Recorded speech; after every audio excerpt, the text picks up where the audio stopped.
How you doing, YouTube? Matt, Massive Beer Reviews, back with yet another review. A little bit of, floral, literally, and probably figuratively, pale ale time. In the form of New Age Pale Ale, New Age Pale Ale time. In the form of Free Will Brewing, it's their Cosmic Warp engine. Never had this before. It was a local bottle shop. Love me some Free Will. I wanted some chuggers, something that I could just actually drink and not have to worry about, ABVs and all that kind of stuff. And this coming in at 5.3%. I said, hey, why not? Because it contains a New Age Pale Ale, mind you. And with Hibiscus Galaxy and an experimental hop, 06297. No idea what that means, but we're going to drink it. I think that's pretty much it. What it says on here, it says it was canned just before Christmas.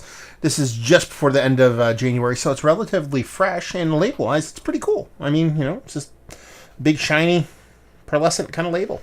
I dig it, though. Something about it. So it's been a while since I've had a Free Will can. I've done a couple of their bottled beers. Oh, hey now. Okay. Definitely has hibiscus in it. Boatload, apparently. I've had a couple of their bottles. One of their bottles actually made my best of end of the year beer review bottles. Mind you, it was their it was a Saison, a wine barrel aged Saison, something somewhere or something. I forget what it was called.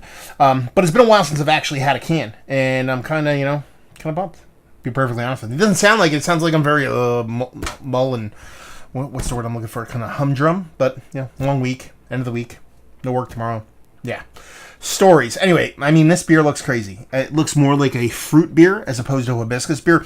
You typically get those tinges of red and a little bit of that kind of lavender purple type color when hibiscus is used, but usually not this vibrant. This actually reminds me of, I don't drink soda. I haven't in many years, but back in the day I did 20 years ago, and Mountain Dew came out with this weird kind of one-off kind of lavender soda thing, and it kind of looks like that. A bit hazier, mind you, but it kind of looks like that, so it's giving me those kind of memories popping in. I really like that. It's probably my favorite soda of all time, and it was only out for maybe a month or so. So, she's got a big, bright, kind of washed out, kind of purple lavender kind of color to her. Soft head, nothing too crazy to it, neither creamy nor rocky. What was there but was dissipated is just a little bit of a edge of foaminess, and done and done. Let's get a nose.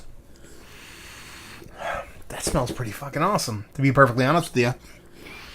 It's got this soft kind of hop vibe to it. It's soft bittering. There's a little bit of soft fruitiness, a little bit of melon vibes, a little bit of kind of soft tropical fruit vibes, but it's really dominated by that hibiscus, and that hibiscus does come off a little bit more like a lavender thing to me, as opposed to kind of a super over-the-top, just generic kind of floralness. It's like a fruity kind of lavender, so it's a combination of those hops working with the hibiscus. I've never actually experienced hibiscus this vibrant in a beer before. It's coming off quite nice, and like I said, it comes off more like a fruit beer de garde. Sure, those hops kind of get you in that kind of pale ale realm, but with the amount of hibiscus going on in this sucker, it's just really big, really bold.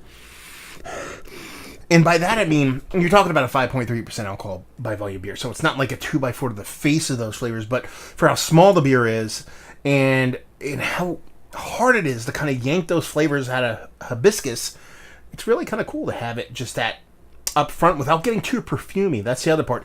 That hibiscus is definitely there, but it's not getting too perfumey. It's not getting too kind of evaporative alcohol or perfumey-esque to it. It's more of a kind of fruited floralness as opposed to a kind of ethyl floralness or something like that. So I'm going to dive right in. Cheers. Yeah, it definitely leans heavily in the grapefruit, pineapple, even grapefruit zest, a little bit of pineapple citrusness. So there's definitely citrus leaning in the taste. You do get a little bit of stone fruits in there, but you still get that heaping helping of hibiscus. Listen, looking at this beer, what it looks like, it's no big surprise that there was going to be a ton of hibiscus in there. There's no way, unless you're putting artificial coloring in there, which I assume they would have said that on the can, there's no way you're going to get that vibrant of a beer that looks like that without having a butt ton. And that's the technical measurement of hibiscus in there. And it shows. And it comes off in a really pretty manner. Like I said, it's kind of eschewing that overly floral component adding a bit of kind of like floral fruitiness to it, the way some fruits kind of come off, then added that citrus component with a little bit of bittering, a little bit of generic bittering on the other side of things, and it drinks quite well. I mean, you're talking about a 5.3% crusher. I wanted something lower ABV that I could just drink, and this foots the bill perfectly while being like super interesting at the same time. It's not your run-of-the-mill pale ale. And how do I put this? That's a good thing. Not that it's not run-of-the-mill. There's a lot of people that do non-run-of-the-mill stuff that ends up coming off really poopy. This is different, and different in a good way. Some people try to be different for the sake of being different. This is different, and it works. And that's, it sounds like a simple combination. Let's do something different that works, but so many people screw it up. It's cool to see somebody, especially with something that a lot of people use that just doesn't show all that much of the beer, to showcase it, to have it come off so big and still be the beer and still not be over the top, and just add to the beer experience as opposed to being either in your face and that's all there is, or not being present whatsoever. So let's talk about it. Is it one of the better pale ales I've had as of late? Actually, yeah. Pretty damn tasty stuff. I dig it. I think it comes off really well. I like how the hibiscus shows, and damn, is that not a pretty color. But like I said, it's kind of a weird one in that it comes off more pale ale, more fruit beer than actual pale ale. If I were drinking this blind, I would assume I would go, it's kind of maybe, I don't know, a hopped up a beer de garde or a hopped up kind of fruit beer.